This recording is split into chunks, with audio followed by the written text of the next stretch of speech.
All right, so if you're just joining us, welcome. We are going to do this presentation in Nearpod today. So if you want to open up a new tab, go to join.nearpod.com and put in the code that you see on the screen. That'll make it so that you can interact with our presentation today. We are going to talk about G Suite and student creation. So we're going to look at Google Docs and Google Tour and then Google Sites. So we'll get started in we'll do 2 minutes. So join.nearpod.com, and then you're going to put in that code that you see on the screen.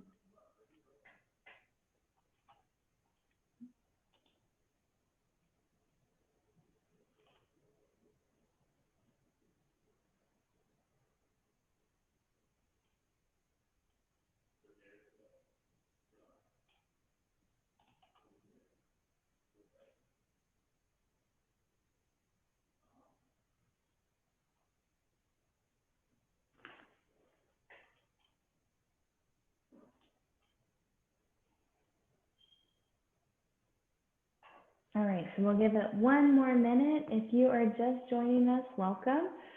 We are going to talk student creation today within G Suite, and we're going to use Nearpod for the presentation. So if you open up a new tab and go to join.nearpod.com and put in the code that you see on the screen, then that'll make it so that you can interact with our presentation.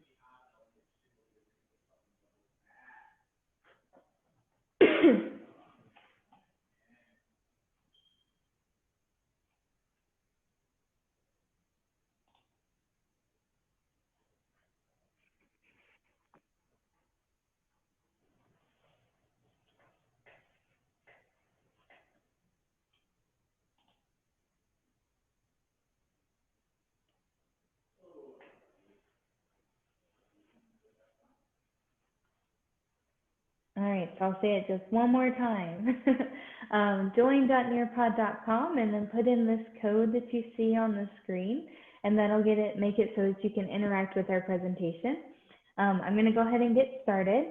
If at any point you get kicked out of the Nearpod, the code is always in this top left corner, so you can come back to it. So we are going to talk today about student creation. And I want to specifically look at Google Sites, Docs, and Tour Creator. And I am so excited about this session because there are just some really great things that you can do with these applications with your kids. And especially when we're in this virtual environment, we need some really creative ways to engage them sometimes. And so I'm excited to share some ideas with you. So first thing I want to look at is collaborative writing in Google Docs. Google Docs is really, really easy to use collaboratively because students can start on one document and share to other students and yourself. So you can have multiple students working on one document at the same time. And so these are some ways that can be used. And of course, this by no means are the only ways that it can be used. Any way that you can foresee students writing together, you can translate into a Google Doc. And so these are some cool things. So choose your own adventure stories. So students create a story that has built-in options so that readers can choose what they do. And I'm going to give you an example of that that's really cool. You can also do emoji stories and activities. So you're using emojis to tell a story, to work out math problems, to understand emotions. And I'm going to show you an example of that too. And then you can do things like snowball writing. So snowball writing, one person starts a story, and then the next person continues, the next person continues it, and so on until you have a full story. And that's really easily done in Google Docs, right? Because you can have those multiple students working on one document. And then another one that I found that was really cool is sensory writing. So in order to set the stage, each person is responsible for a different sensory. So maybe one person is in charge of the sight of the scene, another one smell, another one sound, and so forth. So let's look at some of those examples. And those links are not working on that page, I know that. So I'm going to put these in the chat. These are links to blog articles that talk about those different types of writing. And they're really great. And I'm going to give you a resource document at the end too. If this is your first session with us, just FYI, everything that you see today is in a resource document at the end. So if you miss something or you really want to save something, don't worry, I'll share that resource document with you. So this is a choose your own adventure activity or writing piece. And this is on Eric Kurtz's website. He is really, really great. He has a lot of cool ideas. He just came out with a book that's really awesome. And his kids wrote this story. And so the reader starts on one page and they hit the continue button and they keep going, hit continue, and then they get to a point where they have to choose. So the options here are go to peddlers for supplies or continue on without supplies. So let's say I continue on without supplies. Now I have to go back to the beginning and try it again because that was the wrong choice. And so what this is using is it's using hyperlinks and hyperlinking to different pages in the text. You can see over here on the left side, these are all the pages to the story. And so the continue button will take them to the next page. Whereas when they hit that choice button, you can see it either takes them to page 4 or page 5. And so they're using hyperlinks within this document to choose, to give the reader choice. And so this is a really cool activity that can be used in a large scale like this, but also you can make it a bit smaller. So I really wanted to show this one because this one is very cool and definitely something I want to do with my own students. I've got a lot of examples here. So I kind of want to move a bit quicker than I probably usually would because I want to make sure I get to all of them. This one you have edit access to, and so I'm going to show you how to insert emojis. Emojis can be used in a lot of different ways. One fun activity that I like to do is to give students a string of emojis, and then they have to guess the story that it's associated with. So you might want to try to guess my stories and see what they are. You could also do this reverse. So they tell you a story, or if they give you emojis to represent a story, and then you have to guess. And so to insert an emoji, you go up to insert, then you're going to go to special characters. And then from special characters, you'll see a box where you have a few more options. I'm going to click on symbol and I'm going to choose emoji. And then I've got an emojis to choose from just like on my phone, right? So I might put this ghost person in there. Whoops.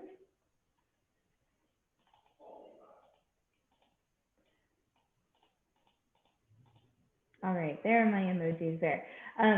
So that's what you would do there. And they've got different, it depends on what device you're on.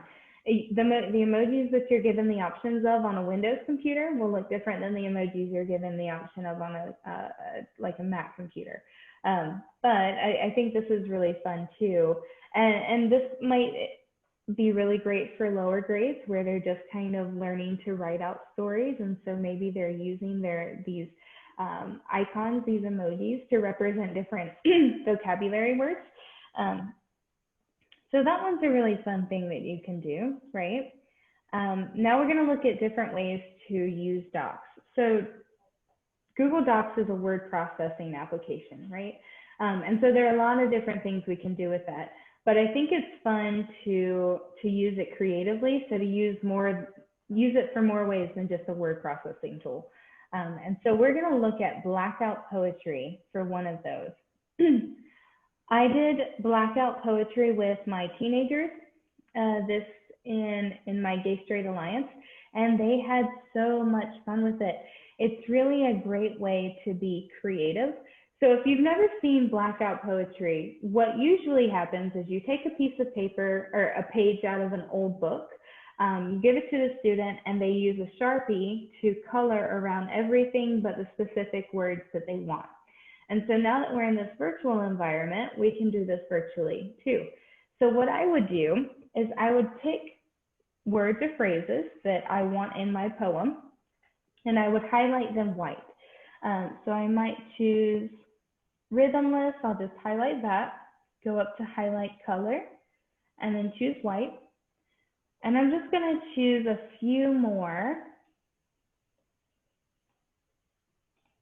And then I'll black out the page and show you what that looks like. So if you want to look at my screen to see what I'm doing, I'm highlighting the words that I want to keep, and I'm changing the highlight color to white. And I'm doing that because once I change the page to black, only the words that I've highlighted in white will show. So I go to File, Page Setup, down at the bottom, and then there's an option for page color. I'm going to change it from white to black. And then when I do that, anything that I've highlighted in white, only the things that I've highlighted in white will show up there. So this one, like I said, is really, really fun. My teenagers in my club really love doing this because it feels like a safe way to experiment with poetry because you're not having to come up with everything from scratch. So those are some examples with docs.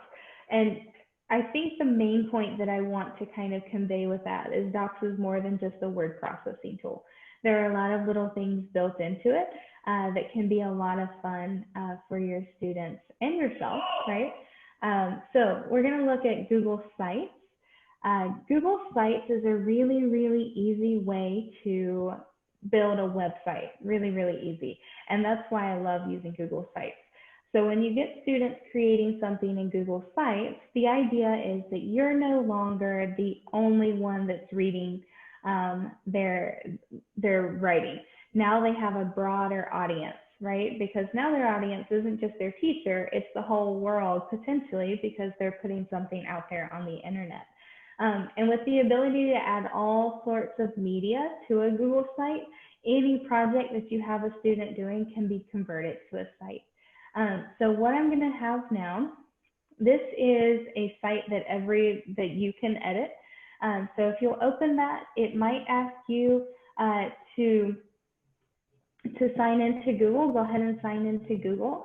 And if you want to pop back to my screen, I'll kind of walk you through some things about Google Sites that'll make it really easy for students creating or presenting different projects. So you can stay there and play around with it on your end, or you can jump back to my screen and see what I'm doing. So Google Sites, like I said, super, super, super easy. There are, first of all, themes that you can choose from. So if you don't love how this looks, no problem. I can choose a different theme there. I also have the option to change the image behind the header. So that is a really quick way that they can customize theirs. And of course, just like other G Suite applications, Google image search is built in. So let's see, maybe I want dogs in my header. This is going to be a blog about dogs, maybe. So I've changed my theme, I've changed my background, and now it looks a little bit more personalized. As far as the things that you can get students doing, obviously you can add text, and you can change, you have a few options. You don't have as many options as you would in Google Docs or Google Slides, but you can change the type of text, and you can bold or italicize it. The text font comes from your theme, and so still you don't have too many options there. But I think that's one of the things that's great as far as trying not to overwhelm students because there aren't that many options. They're just enough so that they can customize it, but not too much to where it's overwhelming. Then the other thing I want to show you is down here. So on your left-hand or on your right-hand side under Insert, when you scroll down, you get the full list of things that you can insert. And there are a lot, and they keep adding options here. So your students can insert videos from YouTube. They can insert places on a map, on Google Maps. They can add docs or slides, sheets, forms that they've created within their Google Drive. and then they can add images in an image carousel, or they can upload just an image by itself. So there's so many options here that they can do, or things that they can add, right? The other thing with Google Sites here, you'll see you've got up at the top, you've got insert, pages, and themes. So the only thing we haven't talked about is pages, and that's just like your website pages. So if I insert a new page, you'll see that it goes up to the top there. So I've had my students create a couple of different sites, and the one that I really love, and I think I showed this one briefly in the last session, was that activist website. They had to identify a stereotype, write different articles about why the stereotype is a thing, where did it come from, why is it still a thing that people struggle with, and then they had to add all sorts of media to it, and that one was really fun. I've also had students create Google Sites just for small things like characterization. So they had to add images of the character maybe that they drew or that they created or that they found, something that reminds them of the character, and then they had to add text and link to all these sources. So lots of options with Google Sites. I really think it's one of those things that can replace any type of project you have, you can do in Google Sites. So if you want to hop back to the Nearpod, we will move on to the next thing. And this is the one that I'm so excited to talk about all of this, but I am so excited to talk about Tour Creator. So Google Tour Creator uses Google Maps Street View to create a tour, to take your audience from one place to the next. And so anywhere that your students want to take their audience, they can go. And within that tour, they can add different sounds, images, and so there are a lot of different ways that you can use this. One of the things that's really fun is taking us on a tour of a story. So maybe the story is set in a real place, and we can start, and look at different locations all around. You might plot out a dream vacation or a big move that you made, or you could use it in social studies or history to teach about a country, region, or city, or something that happened and where it happened. So I'll stop talking about it and I'll show you what it looks like.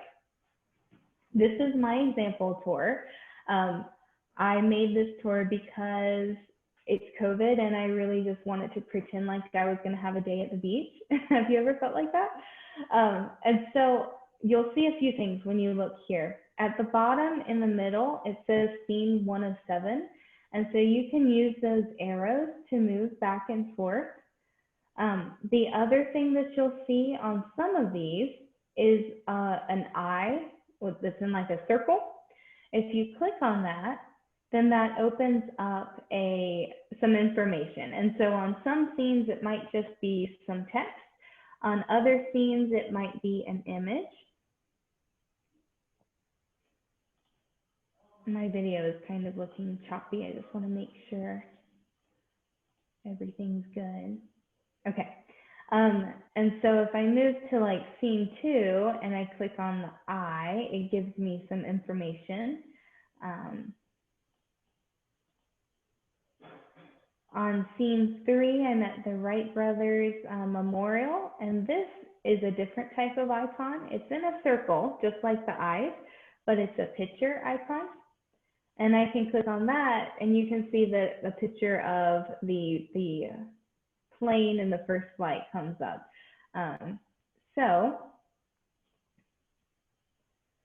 this one is, and like I said, it uses Street View. So all of these images are already created.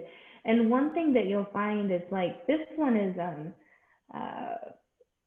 I'm forgetting the name of the pier, but it's a really popular pier. And so there are a lot of 360 images already there when on Google Maps. So I go to Google Maps, I go to, I think this is Jeanette's Pier.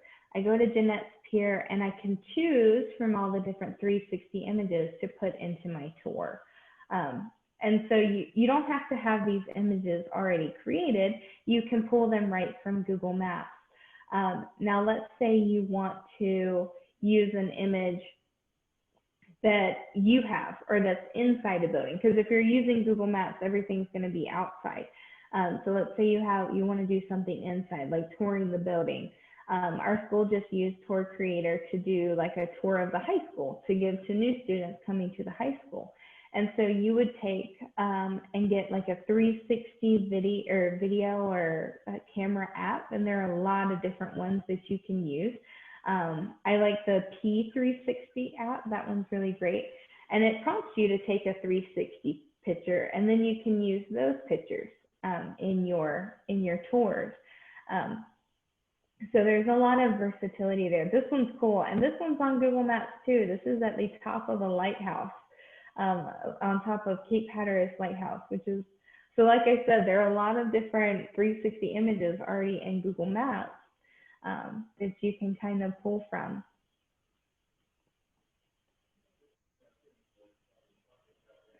All right, so let's kind of play with this then.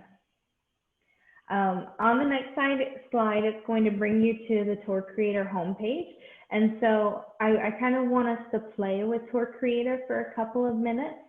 So if you want to kind of watch what I'm doing and then kind of do it on your own too, I'm going to hit just open up the web page, which should automatically open up for you.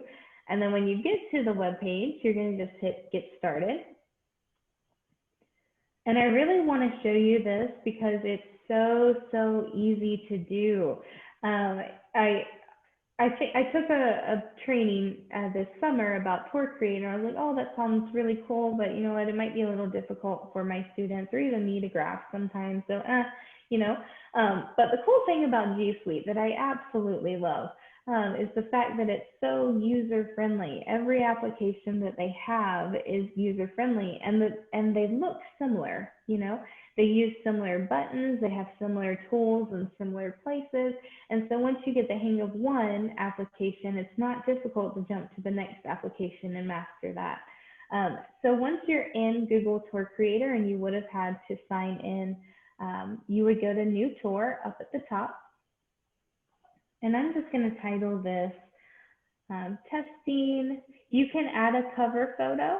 And if you want to publish it, you would then have to add a cover photo. But for now, I'm going to skip that.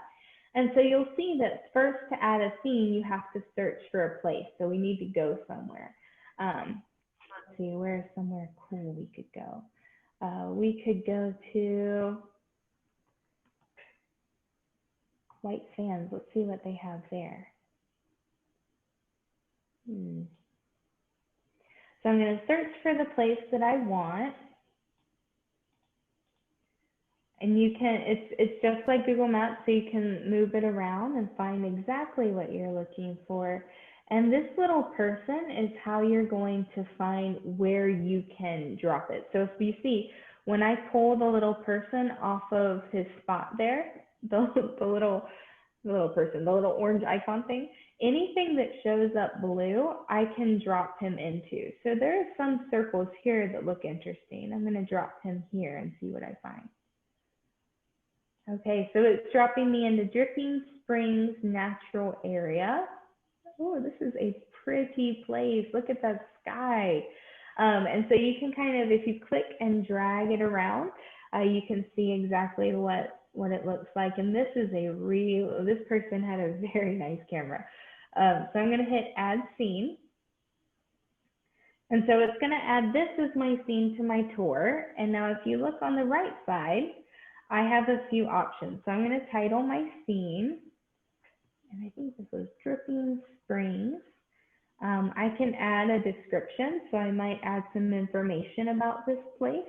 I can also add points of interest.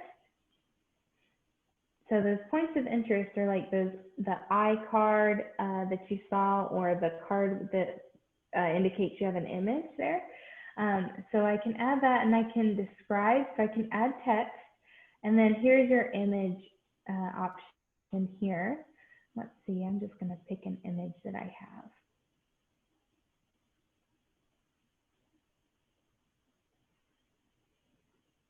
Let's go with this one. This doesn't apply at all. but I added an image there, and I can add as many as I want. I can kind of move it around the scene, make it bigger or smaller.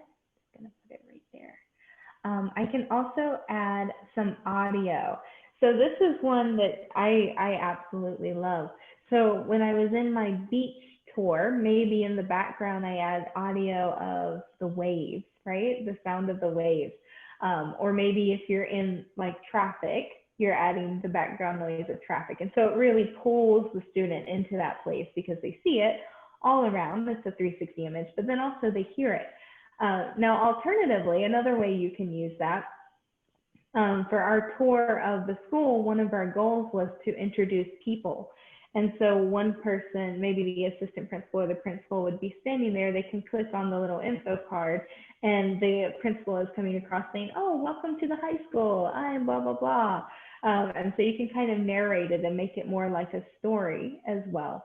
And then, so you can create this for your students, right? But you can also have your students create this. And so this might be a really cool way for them to retell a story, especially if they're using that audio, maybe using it in their own, retelling the story in their own words. Now, when I'm ready to publish, I'm going to hit publish. And you know, I said that and I still, so you're going to have to add a cover image is what it's asking me before I can publish.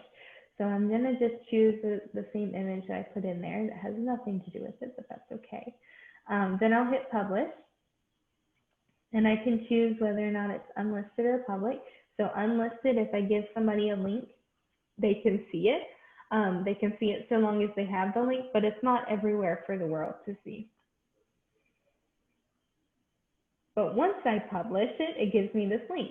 So then I can share my tour just with a link, which is a really cool feature of that too. So it is 5:25, so I'm going to jump back to the Nearpod.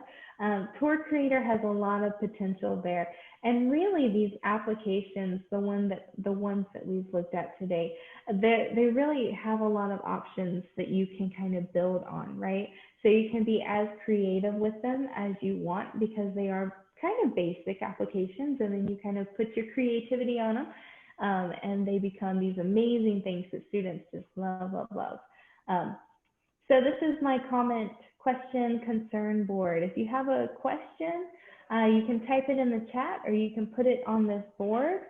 We'll take a couple of minutes to do this. 30 minutes goes by so fast. I could talk about each one of these for probably double that, at least.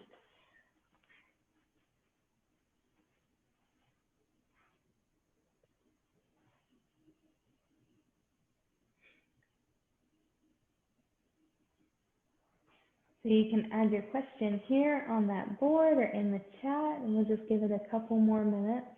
I know Tour Creator is something that I wanted to use.